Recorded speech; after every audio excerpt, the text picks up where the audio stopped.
आइए देखते हैं खबरें विस्तार से। को सेवा दल के राष्ट्रीय अध्यक्ष लालजी देसाई इंदौर पहुंचे। यहां झंडा ऊंचा रहे हमारा अभियान में हिस्सा लेने के बाद देसाई ने पत्रकारों से चर्चा की। वीओ देसाई ने बताया कि हाल ही में दोनों सदनों में महिला आरक्षण बिल को मंजूरी मिली है, जिसका कांग्रेस समर्थन करती है, लेकिन ओबीसी वर्ग को भी इसका लाभ मिलना चाहिए। इसके अलावा देसाई ने बताया कि देश भर में सेवा दल जमीनी स्तर पर कार्य कर रही है, वही विधानसभा चुनावों में भी सेवा दल की महत्वपूर्ण भागीदारी रहेगी। सिंह जी जब प्राइम मिनिस्टर थे तब उसको राज्यसभा में पारित करवाया था, लोकसभा में वो विधेयक गिर गया था। उस समय पे विरोध करने वाले और लगातार इसके पर प्रश्न चिन्ह लगाने वाले खुद आज विधेयक को लेकर आए, तो हमारे लिए तो बहुत अच्छी बात है कि जो विरोध करते थे उन्हीं की मजबूरी हो गई कि उस बिल को लेकर आना पड़ा। संघी मानसिकता है, महिला विरोधी है। आप जानते हो संघ में एक भी महिला उसकी राष्ट्रीय कार्यकारिणी में नहीं है। 49 के 49 पुरुष है, वो भी एक पर्टिकुलर अगड़े समाज के 49 लोग हैं।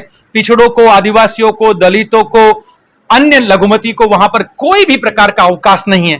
तो संघी भाजपी मानसिकता है, वो देश की आम जनता और महिला विरोधी है, और वही मजबूर हो जाए महिला आरक्षण बिल लाने के लिए, तो बहुत बड़ी खुशी की बात है। कांग्रेस की ओर से दो ही बातों का जिक्र किया गया है। समय सीमा तय होनी चाहिए थे, ये इमीडिएटली लागू करना चाहिए था। और दूसरी बात जो है, हमारे देश के अंदर पिछड़े समाज के 50% से ज्यादा लोग हैं, तो पिछड़े समाज के महिलाओं के लिए भी इसमें आरक्षण की जोगवाई जो है वो होनी चाहिए थी, जो नहीं है। मैं एक और बात करना चाहूंगा, आज इंदौर हूं इसलिए कि 15 अगस्त को संघी लोग तिरंगा के नाम पर निकलते हैं और तिरंगे पर पेट्रोल बम फेंककर तिरंगे जलाने का कार्य करते हैं।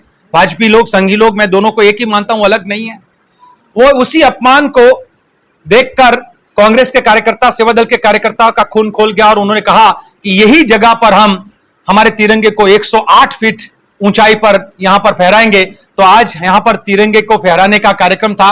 मैं धन्यवाद करता हूं हमारे कार्यकर्ताओं का कि आपने दोरंगी सोच वाले को आज नीचे झुकाया और तिरंगी सोच को आपने फिर से सम्मान दिलाया। आप सबका बहुत बहुत धन्यवाद। देश के माहौल को लेकर मैं आपके साथ बात साझा करना चाहूंगा कि हमारे देश में कुछ ऐसी प्रक्रियाएं हो रही है, वो देश के लोकतंत्र के लिए, हमारे देश के जो लोग हैं उसके स्वायत्ता और स्वतंत्रता के लिए खतरा पैदा कर सकती है। अचानक संसद का एक सत्र बुलाया जाता है जिसकी पहले कोई चर्चा नहीं हुई है। खुद भाजपा की जो ये विधेयक लेकर आने वाले थे उनके सांसदों को आप कांग्रेस के एक विचारक के रूप में, एक कांग्रेस की परंपरा रही है, उसके प्रतिशत आपकी सहभागिता निरंतर 5 माह तक रही है। आज मालवा की शस्त्र भूमि पर आपको हम गौरवान्वित हैं।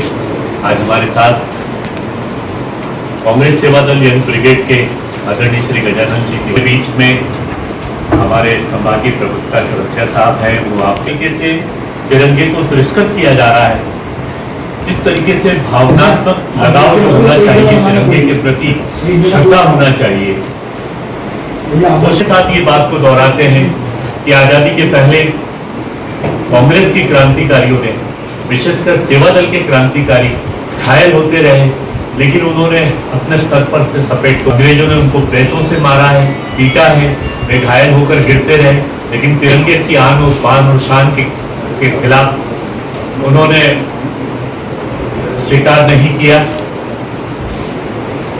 हम लोगों को, आप लोगों को ज्ञातव्य है कि इंदौर में तिरंगे का अक्षम्य अपराध था, उसके प्रति बहुत ज्यादा संवेदनशीलता प्रशासनिक तौर पर नहीं दिखाई गई, क्षण किया, लेकिन अंततः हम लोगों को ये लगा कि कहीं ना कहीं से यदि तिरंगे का अपमान है तो भारत माता की। मैं आपके साथ भी साझा करना चाहता हूँ। हमारे यहाँ पे कुआं में, अगर कहते हैं कुएं में पानी हो तो ही अवारा में पानी आता है, जो पानी का जो पीने के लिए कुआं में पानी अगर नहीं है तो वहां कहां से आएगा। पूरा का पूरा आरएसएस के उदास में एक भी आदिवासी नहीं है, एक भी दलित नहीं है, एक भी पिछड़ा नहीं है, एक भी महिला नहीं है। माइनॉरिटी का तो कोई सोच भी नहीं सकता है, चाहे वो क्रिश्चियन हो, चाहे वो सिख हो, चाहे वो जैन हो, चाहे वो मुस्लिम हो। तो सवाल यह है कि जब वहां पर ही नहीं है, उनकी सोच में ही नहीं है, उनके निर्णय करने वाले नागपुर में भी ये नहीं है, तो बाकी जगह पर कहां से आएगा। तो ये सबसे बड़ा जो अन्याय है कि हमारे देश को सबकी मेहनत और कुछ की कमाई, ये कब तक चलेगा? ये सबका साथ, सबका पसीना।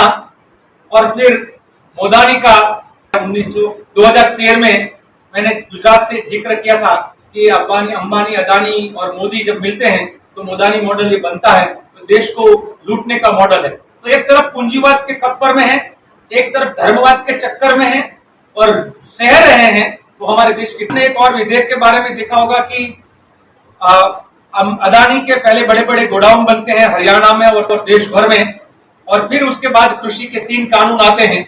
सवाल यह है कि पहले पूंजीपतियों को मालूम हो